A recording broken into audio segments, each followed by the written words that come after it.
নমস্কাৰ সকলোকে প্ৰফুল্ল ইউটিউব চেনেললৈ স্বাগতম জনাইছোঁ।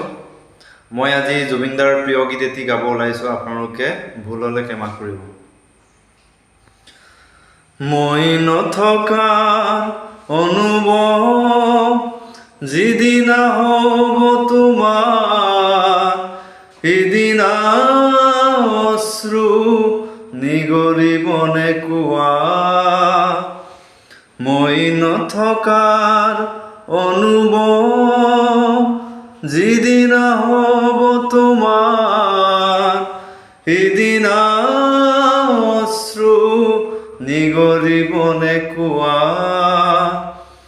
মোৰ কবিতাৰ ছন্দ গানৰ সুৰ বুজিবা তুমি সেইদিনা, যিদিনা মই নাথাকিম জানা তোমাৰ প্ৰিয় গীত গাবলে। মই নথকাৰ অনুভৱ যিদিনা হ'ব তোমাৰ, সিদিনা অশ্ৰু নিগৰিবনে কোৱা।